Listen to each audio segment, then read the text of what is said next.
Ito yung kauna-unahang phone na merong Dimensity 7100 5G na chipset. Napakanipis din ito guys. 7.2 mm, 3D curve na yung ating display. Ang capacity nito ay 6,500 mAh. Yes! Yes talaga!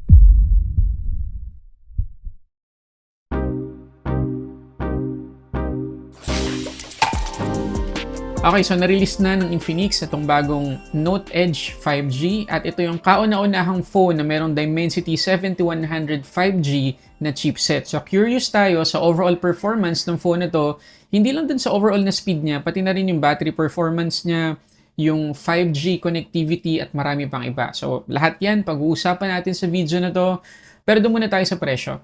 Okay, so itong Infinix Note Edge 5G ay mabibili natin for 14,999 pesos at yan yung kanyang official SRP dito sa Philippines. Pero meron silang promo na 13,999 pesos if ever man na makaabot tayo. At meron pa tayong matatanggap na freebie na Infinix Insulated Tumbler. So if ever na gusto nyo na itong bilhin, ilalagay ko yung link dyan sa description box sa baba. At maraming salamat sa Infinix sa pagpapahiram ng phone na to para maipakita ko agad sa inyo after ng release. Okay, so ito yung box ng Infinix Note Edge 5G. So, napaka-simple pero hindi kagaya ng ibang Infinix na overall color green yung kulay ng box. Ito medyo nasa premium na side yung itsura niya. Tapos, yung texture nito almost same sa texture ng likod ng Infinix Note Edge 5G. Meron tayong makikita dito 256GB na internal storage, tapos 16GB of RAM. Pero maliwanag naman yan na 8 plus 8GB na extended. So, yung physical RAM ay 8GB lang. Pero ito yung maganda dyan, guys. Tingnan nyo yung improvement sa box ng Infinix. Meron nang naka-indicate na 3-year OS updates at 5-year security patches. Yes! Yes talaga. Kasi hindi na lang yung ilang years na fluency makikita natin o kaya yung virtual RAM yung makikita natin. Pati na rin yung software support na ibibigay nila sa phone na bibili natin sa kanila. Good job talaga sa Infinix. Very good. Sana palagi na natin ito makita. Sana consistent sila sa part na to. Meron din tayo ritong 3D curve 1.5K na display. Tapos yung XOS 16. Excited na ako ipakita sa inyo. At yung kanyang 6,500 mAh na battery capacity. Pag open natin ng phone, yung document sleeve, yung makikita natin. Merong Note Edge na text. Tapos meron tayong SIM ejector pin, syempre documentations, bla bla bla. Meron tayo ditong case at meron tayong free na tempered glass. Pakita ko sa inyo yung tempered glass. Ayan. So meron siyang borders at good job sa Infinix kasi nagsama sila ng ganito dahil mahirap po para sa ganitong klase ng phone na makabili tayo ng tempered glass na para sa curved display. So, salamat sa Infinix. Tapos meron pa ditong, syempre, case. Wow, ang ganda. First time ko makita guys kasi nung pinadala nila sa akin to, hindi ko muna tinignan yung accessories. So, sabay-sabay natin nakita ngayon. At ang ganda talaga. As in, kakulay nung phone na binili natin. So, kung anong kulay Note Edge, yun din yung magiging kulay nung mismong case. So, yung sa akin ay color green. So, yung case niya, green din. Ang ganda guys. Ang ganda oh. Good job sa Infinix. Para sa 14,999, di ba? Meron tayong premium unboxing experience. So again, good job sa Infinix. Okay, so nandito na yung ating phone. Nakabalot sa printed plastic. So again, yung nandito sa atin ay itong silk green. Ayan siya guys. Ang ganda. Di ba? Pero kung ako lang naman tatanungin, ba't hindi pa ipinangalan dito ng Infinix ang Infinix Green? Wala lang. Tapos kung sakaling hindi natin to gusto, meron pa tayong Stellar Blue, Lunar Titanium, at Shadow Black. Sayang lang kasi maraming parang leaks ba tawag doon? Parang teaser pictures ang Infinix dito sa Note Edge 5G na merong i-release na color orange dito sa phone na to. Pero wala, hindi siya umabot. Pero para sa akin sobrang ganda nitong green guys. Ulitin ko lang, yung texture ng likod nito, hindi lang siya basta matte guys. Hindi lang siya basta hindi kapitin ng fingerprints, ng smudges. May pagka-suede na yung feels niya. Basta ang ganda talaga, napaka-premium. Pero dito sa may camera module, ayan, ano na siya, fingerprint magnet na kasi sobrang, kinis niya. Hindi naman reflective, pero ayun, kapitin siya ng mga smudges tsaka fingerprints. Ito itsura niya kapag merong case. Ganda, di ba? Ayos. Dito sa may ilalim ng box, nandito yung ating 45 watts na charger. USB-A yung port. Tapos, yung ating USB-C to USB-A cable. Pasensya na kayo, medyo mahaba yung unboxing part ng video na to, pero natuwa lang ako kasi ang daming improvement na ginawang Infinix sa unboxing experience, pati na rin dun sa mga accessories na kasama sa box. Maliban sa magandang design ng likod nitong Infinix Note Edge 5G, napakanipis din ito guys. 7.2mm to be exact, tapos 185 grams lang. So almost half ng weight ng ibang phones sa ngayon. Kaya comfortable talaga siya gamitin kahit sa buong maghapon. Tapos, hindi lang yung harap, yung curve dito sa phone na to, pati na rin yung likod. So again, napaka-comfortable hawakan. Plus, meron pa tong IP65 na rating. So, hindi siya basta papasukan ng alikabok o kaya ng talsik ng tubig. Pero again, hindi to waterproof. Wag na wag po nating ilulubog sa tubig. Ngayon, pag tinignan ninyo yung gilid, dito sa may right side, makikita ninyo yung volume up and down buttons, yung power lock button natin, at meron tayong one tap button. So, sa settings, pwede nating ma-customize kung ano yung action na pwedeng mangyari kapag nilong press natin itong one tap button. One tap siya kasi sa isang tap, pwede nating ma-activate yung AI assistant nitong Infinix Note Edge 5G. Pero ang customizable na action niya ay yung long press. So makikita ninyo na marami tayong option na pwedeng piliin kung anong action man yung gusto natin. Meron ding custom app na pwede tayong piliin para yun yung ma-open kapag ni-long press natin. Pero wala na tayong action para sa double press. So sana sa mga susunod na software updates ng Infinix Note Edge, maidagdag man lang sana yon ng Infinix XOS para mas marami tayong magawa dun sa one tap button. Kasi technically parang isa lang kasi long press ang kadalasang gagawin natin. Tapos, hindi pa natin magagamit yung one tap button sa camera application. Tapos makikita naman natin sa may taas na part, yung secondary speakers, IR blaster, secondary microphone, pati na rin yung sound by JBL. So yung main speaker niya ay nandito sa may ilalim, tapos yung USB-C port, main microphone, pati na rin yung SIM tray. At speaking of speakers guys, kasi nga tuned by JBL yung steer speakers ng phone na to, I guarantee you, hindi kayo mabibitin sa maximum volume. Tapos, ang crispy ng tunog, hindi sabog kahit na itodo natin. So, mag-e-enjoy tayo. Napaka-immersive ng sound quality nito, lalo na kung manonood tayo dito ng movies or mag-games tayo. Pagdating naman sa SIM tray, ito yung kanyang SIM tray. So, dalawang nano SIM lang po, physical, yung pwede nating maisalpak dito. Pero baka meron kayo mabasa sa internet na yung Infinix Note Edge ay merong eSIM support. Dito po sa Philippines, yung Note Edge po natin dito, wala pong eSIM support. So, dalawang physical nano SIM lang po yung pwede talaga. Pero huwag kayong mag-alala, marami namang paraan na ngayon, di ba? Para makagamit tayo ng eSIM, kahit walang eSIM support talaga ang isang phone. Pero para sa presyo niya, mapagbibigyan na rin natin kasi hindi naman lumampas ng 15,000 yung phone na to. Pero, ang maganda dyan, hindi lang dual nano SIM yung kaya nitong hawakan, ang bilis pa po. Napaka-reliable nung 5G connectivity natin sa phone na to. Kasi ang tawag ni Infinix sa technology na inilagay nila dito ay UPS 3.0. So kahit dun sa mga lugar o dun sa mga spots ng bahay natin na medyo mahina na yung sagap ng signal, merong boost na gagawin yung UPS 3.0 na technology na inilagay dito ng Infinix. Pero kaya na dati inilagay ko yung GOMO SIM ko rito tapos nag-test pa rin ako dito mismo sa studio at tingnan ninyo yung result ng 5G connectivity niya. Okay, unahin natin yung fast.com. Kita nyo naman guys, kala mo naka-Wi-Fi tayo at makikita ninyo na naka 5G plus tayo. So 240 Mbps yung download, 73 Mbps yung upload speed. Napakabilis talaga. Tapos dito naman sa Google Speed Test, almost 200 Mbps pa rin yung download speed natin. 27.4 Mbps naman yung upload speed. At panghuli dito sa Ookla Speed Test, makikita ninyo 261 Mbps guys yung download. 21.3 Mbps naman yung download. Matindi talaga. So nakita ninyo, maganda po yung pagsagap ng 5G signal ng Note Edge.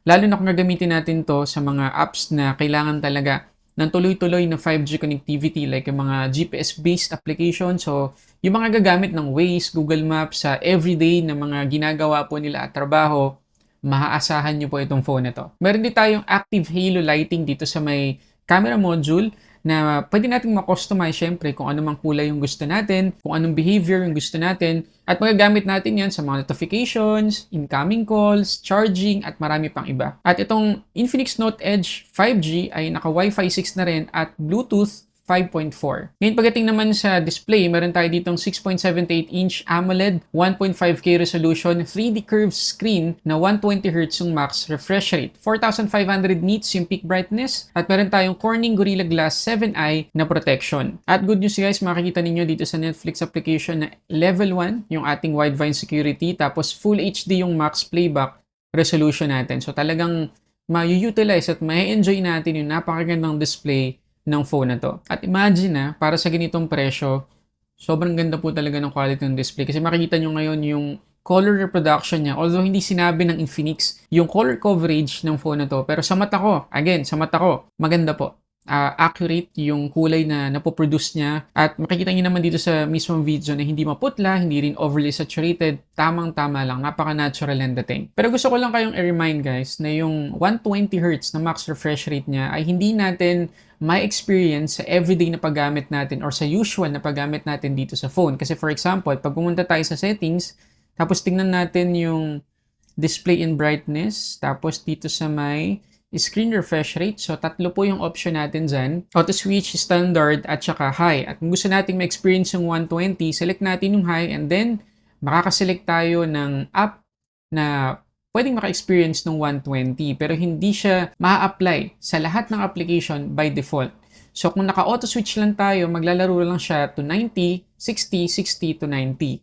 Pero kung gusto natin, again, ma-experience yung 120, select natin yung app, then 120Hz. Ayun lang yung medyo disappointing ng kaunti. Kasi yung para sa akin lang naman, kapag dineclare ng isang brand na 120Hz yung display ng isang phone, dapat by default, kapag naka-auto switch tayo or naka-auto yung refresh rate setting natin, yun na agad yung pinakamataas na refresh rate na may experience natin dapat. Pero sa pagkakataon to, dito sa phone na to, 90, 60, 60 to 90. Okay? Pero not bad pa rin. Napaka-smooth pa rin naman po. Don't get me wrong At sana sa mga susunod na software update ng Infinix Note Edge, makonsider ng Infinix na gawing 120 agad-agad by default yung refresh rate nito. Ngayon pagdating naman sa performance, naka XOS 16.1.0 na tayo dito out of the box, tapos Android 16 na yan, Dimensity 7100 5G yung ating chipset. And again, ito yung first phone na merong ganyan chipset. Tapos naka 8GB LPDDR4X na RAM tayo dito at 256GB UFS 2.2 na storage. Tapos meron tayong MEMFusion dito na 8GB yung maximum na pwede nating piliin. Ngayon, pinapromise guys ng Infinix, kagaya nung nakita ninyo sa box, 3 taon na major Android upgrade at 5 taon na security patches. Good job talaga sa Infinix. So, tuwa talaga ako nung malaman ko yan kasi para sa isang 15,000 pesos na phone, ayaw lang natin na basta maganda yung design, ayaw lang natin na basta maganda yung display or yung chipset na inilagay, pati na rin yung malaking battery capacity. Gusto rin nating ma-assure na yung bibili nating phone, matagal yung software support, di ba? Hindi agad matatapos after ng ilang years lang or hindi masabi ng brand kung ilang taon talaga yung makukommit nila na software support. Pero dito, meron tayong peace of mind na at least 5 taon, guys. Masisecure natin yung software support dito sa phone na to. And pagdating naman sa Antutu score, ito yung nakuha natin, 801,771. Pagdating naman sa wildlife stress test, makikita ninyo na nabawasan lang tayo ng 4% sa kanyang battery at nadagdagan lang tayo ng 8 degrees. At considering guys na bagong-bago lang yung Dimensity 7100 5G, okay na agad yung may experience natin ditong performance kasi hindi siya matakaw sa battery, hindi rin siya ganun kabilis uminit. Kasi nga, ulitin ko, 4 or 8 degrees lang yung nadagdag after ng mabigat na test na yon. At yung Antutu score na pinakita ko sa inyo kanina, very acceptable na para sa ganitong presyo. At hindi na basta acceptable. Kasi tingnan niyo yung gaming test natin. Dito sa Asphalt, although hindi niya na-generate lahat ng graphics, pero napaka-playable, napaka-smooth ng experience natin. Tapos dito naman sa may Subnautica, yes, compatible siya sa Subnautica Smooth din overall, for the most part, yung ating experience. Pero hindi ganun kataas yung frame rate na ibibigay sa atin. Nasa 30 FPS lang yung feeling ko binibigay sa atin ng phone na to dito sa Subnautica. Pero again, napaka-playable naman. At natuwa din ako guys sa ginawa ng Infinix na improvement dito sa XOS 16 kasi makikita ninyo na parang iOS feels na talaga. Mga icon, tapos yung kanyang dock dito sa ilalim, di ba? May pagka-glass effect na. Pero ang tawag dito ng Infinix ay glow space design. So, meron siyang mga reflection sa mga edges. Parang glass din yung effect niya. Ayan, oh. Diba? Maganda rin siya, guys. Napaka-smooth. Yun yung pinaka-importante. Hindi mabigat yung feels kapag ginagamit na natin. Napaka-smooth po niya. Ayan, oh. Wala lang siyang yung parang nakakategorize na parang naka-folder agad yung mga apps. Parang sa iOS. Pero, ayan, oh. Ganyan naman yung category na ibibigay sa atin. Pero sana, magkaroon tayo ng ganong option, yung parang naka-square-square na malalaking folder dito sa app drawer. Tapos meron tayong depth effect dito na pwedeng gawin sa phone. Kapag namili tayo ng wallpaper, select lang natin yung depth effect. Kaya makikita ninyo na parang tumatagos yung icon dun sa likod nung subject ng wallpaper. So good job sa Infinix kasi may additional tayong feature na ganito. Mas may enjoy natin yung paggamit sa phone kapag ganito. Tapos, parang sa iOS din, meron tayong tinatawag na landscape mode. So, kapag charge natin yung phone tapos nag-landscape, para siyang merong bedside clock na effect. So, meron tayong naka-landscape mode na digital clock na pwede nating ilagay sa table natin. Ngayon, pag-usapan natin yung battery performance nitong Infinix Note Edge, lalo na para sa isang phone na may bagong-bagong chipset. Ang capacity nito ay 6,500 mAh tapos 45 watts yung charging speed niya. Tingnan nyo naman guys yung SOT na nakuha natin. 17 hours, 31 minutes. And impressive talaga yan para sa ganitong phone. Lalo na bagong-bago yung chipset. So ibig sabihin napakaganda na po talaga ng performance ng XOS so far. Lalo na sa mga paparating na software support. Pagdating naman sa kanyang charging, 19 to 100%, 2 hours and 3 minutes ko to na charge. Ngayon pag-usapan natin yung last part, yung kanyang camera. So meron tayong 50 megapixels dito na main shooter, tapos yung kanyang selfie camera naman ay 13 megapixels. Bago ko ipakita sa inyo yung mga sample photos, meron na tayong tinatawag dito na live photo mode. Napaka-familiar na sa atin ng feature na yan. Pero ito yung first Infinix phone na nilagyan ng ganyang feature. So, pakita ko sa inyo. So, kapag binuksan natin guys yung camera app, meron tayong bilog na makikita dun sa taas. Enable lang natin yan para ma-on natin yung live photo mode. So, yung first 3 seconds ay automatic mare-record na agad bago tayo mag-take ng picture. Okay? Tapos take tayo ng photo. Ayan. So, kapag binuksan natin ngayon yan, long press natin. Ayun. Kita nyo? So, meron tayong ganyan na feature dito. At yung first 3 seconds na yun ay magandang opportunity para maging GIF. So, ito ngayon yung mga sample photos at videos kuha sa phone na to.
Okay, so ito yung 2K 30 FPS na video recording dito sa Infinix Note Edge. So, tingnan nyo muna yung quality. So, ito yung 1x. Yan. 2x. Siyempre, digital zoom lang yan, guys. So 2K 30 FPS yung pinakasagad na video recording na pwede nating mai-record dito. Pero kagaya na makikita nyo, hindi siya ganun ka-stable, medyo maalog. Kasi para ma-enable natin yung EIS or Electronic Image Stabilization, kailangan po nating i-downscale or mada-downscale siya to 1080p. Okay? So yun yung compromise. Pero kung may gimbal kayo, at least may sasagad din nyo yung video quality, di ba? So ito yung 1x. 2x. So, may natural depth of field naman siya. Okay? So, tingnan pa natin dito. So, 1x, 2x. Ano masasabi nyo? Comment kayo dyan. Okay, so yun na lahat yung mga gusto kong i-share sa inyo tungkol dito sa Infinix Note Edge 5G. So far, puro goods yung nakita ko dito sa phone na to. Maliban siguro dun sa mga bloatwares na palagi naman nating ine-expect sa mga Infinix phone, 'di ba? Merong mga pre-installed apps agad na medyo madami-dami na kailangan natin i-uninstall muna bago natin magamit ng tuloy-tuloy yung phone. So yun lang, yung nakita kong medyo downside dito sa phone na to. Pero the rest, para sa 4999, yung bawat aspect ng phone na to, very good talaga. Tapos, kagaya nung sinabi ko kanina, nakakabilib na una, kumpleto yung accessories natin, meron tayong matagal at maaasahang software support dito. Naka 3D curve na yung ating display dito sa Infinix Note Edge 5G. Tapos meron tayong bagong Dimensity 7100 5G na chipset at malaking battery capacity. So, para sa akin, yung 4999, sulit siya para sa presyo na yan. Pero okay guys, anong opinion niyo tungkol sa phone na to? Para malaman ko din kung anong masasabi nyo dito, lagay nyo lang dyan sa comment section. And again, andyan yung links sa description box sa baba kung gusto nyo itong orderin. And again, maraming salamat sa Infinix sa pagkapahiram ng phone na to. So yun muna guys, maraming salamat sa panonood para sa samot-saring unboxing and reviews. This is Sulit Tech Reviews.